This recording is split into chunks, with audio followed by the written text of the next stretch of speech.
This is Abe Friedtanzer from Awards Buzz. Very excited to speak with Meghan Leathers about Bad Shabbos. How are you, Megan? I'm fabulous. How are you, Abe? Good. Was this your first Shabbat dinner? This actually, it was. I've been to some since, but this was my first official and it went on for weeks. How did you hear about this project and what got you interested in it? Yeah, I got the audition during COVID. I guess it was 2021. And I got this funny script out of nowhere, and was cackling out loud reading it, which just it doesn't happen. You'll get a script, a comedy, and you'll be like, and I was laughing out loud, and I think all the other actors have said the same thing. And I got so jazzed about it and did a tape and met with the director, and off we went to New York to film. I feel like Meg is an interesting, occupies an interesting space in this film because she's not like she's doesn't know this family. She has her own family that she's trying to get to know them, but also she's not really complicit. But then she is, what's your read on her? You know, I I actually I felt a lot of companionship with this character. I mean, my name is Megan, but that was a coincidence. But it I am I was raised Christian. I'm from the outskirts of Boston, so very very Protestant Catholic. And I didn't know much about Judaism. And um coming to set and learning all these prayers and traditions and coming into this intimidating cast of hilarious actors, I felt a little um like Meg, where I wanted to make sure I was fitting in. I wanted to make sure I was delivering and doing my best and being appropriate.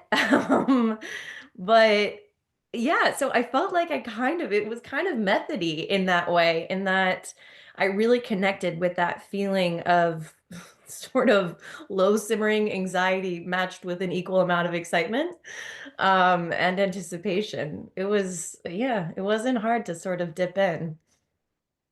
Do you feel like some of your Jewish co-stars really knew what was going on, or they were also just like, this isn't exactly my world? They knew what was going on. I mean, Daniel, the writer and director, was our reference point for everything. Like this is his world. But no, everyone knew their stuff. Everyone was on their game, and I was as well. Like we had to, maybe Method Man Cliff might have been the only one, but he knew pretty well too. I mean, we studied up. What surprised you most to learn about just Jewish tradition and the Shabbos or Shabbat dinner? What surprised me most? I'm not sure anything surprised me as much as charmed me. And that I don't mean that in a that could sound like naive, but I mean I really appreciate the tradition and the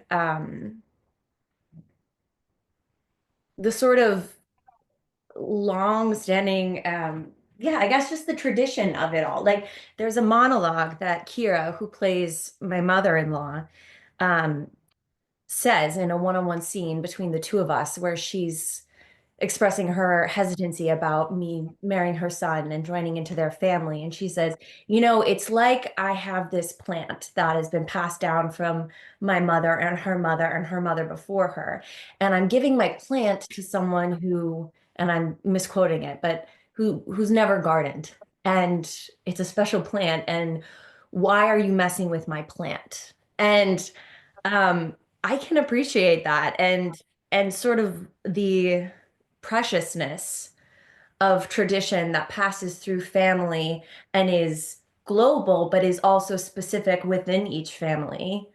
Um, you know, there's not many things like that in this world today, and I think that's really special. What kind of relationship did you cultivate with your own on-screen parents?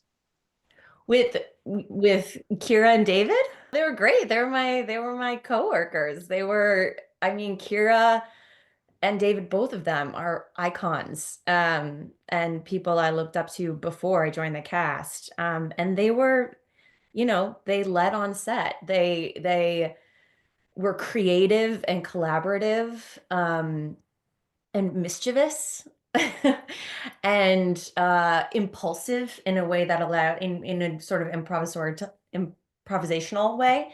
Um, and it was just really inspiring to not only get to watch them work and study them, but to collaborate and be a part of that. And yeah, I mean, it was a real treat, I gotta say. It really is a very fun ensemble. Is there anyone you feel like you didn't have enough of a chance to work with, you'd like to be able to work with more? I mean, I feel like we were all in that room. I mean, I feel like I worked with everyone and got to know everyone pretty well. Like we were in that, it's all in one apartment and we're all together the whole time. So we, what that's the film has this sort of anxiety that sort of pulses through, and the setting in which we filmed sort of reflected that because it was a large New York City apartment, but it's a lot of people, cast, crew, lights, everything in a one room for hours. And it got hot, physically hot in these rooms. And that sort of translated into the acting. So I feel like I got a good sense of all of us feeling this like cooking energy in the room. Maybe I guess the only one would be Cliff, because he comes in sort of halfway through the movie, and he's just a treat, a delight, and is so funny and so naturally hysterical and sharp that, I mean, I would love to work with him again. Like having a small, like, almost one room setting, what does that do to like a cast and to the whole filming experience? Yeah, I mean, like I said, it was like it raised the stakes naturally because we were all in there. It was like a fight club. Not that we were fighting, but that it was just like there's this big dinner scene and it's tense and there's a lot of talk, talk, talk, talk, talk, talk, talk. And it's like it should feel like almost like a boxing ring of acting, like a play, like a true play, in that we're tossing the ball and everyone's sort of catching and receiving and throwing like their own little jabs and actions. And to be in this space with a lot of people and be so contained really assisted this feeling of like heat and tension. And not that it was tense, but that like it aided the acting and the play of the scene in a way that like film can be really stop and start, and a lot of waiting around and then you go. And this was just pop, pop, pop, pop, pop, pop, pop all the way through. And I think it reads in the film. You mentioned that everybody was laughing when they read the script, so I have to imagine you didn't get through every take without, any sort of thing. Who was the most egregious offender for having to stop? I was bad. I was bad because I'm with world-class comedians. I have John Bass, I have Milana Weintraub. Like, what am I supposed to do? I have Kathy Curtin. Like, they are hysterical and giving incredible line reads, but then also improvising because that was Daniel gave us a lot of room to play and do that. And I just sometimes, especially when we got to the witching hour of certain scenes, you've been here for a long time and you've been working and working, you get kind of tired and loopy. And there's actually, there's a cut in the movie. It's a really quick cut, but I break. And you can see it if you're watching closely during the dinner scene. Because I couldn't hold it in, and he thought it was funny, so he kept it in. But yeah, it was hard. It was hard not to laugh constantly. The film has been touring on the festival circuit. Have you had a chance to see it with any audience? Yes, yes, a few times. And it's really exciting to see, it's a true independent, and it's a small film we made a while ago, and we made it quick and dirty. And to see such a positive reception for a comedy, which that can be tricky to sell these days.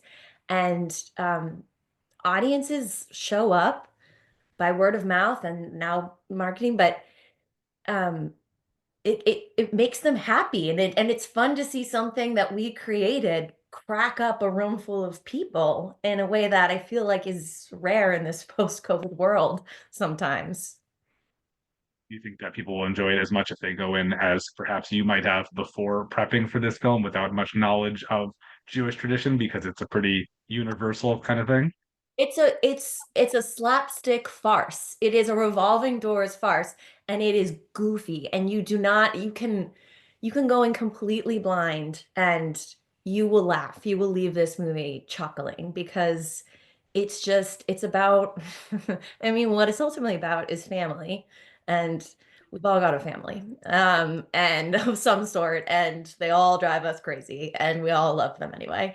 And yeah, it's in some ways it's kind of a holiday movie.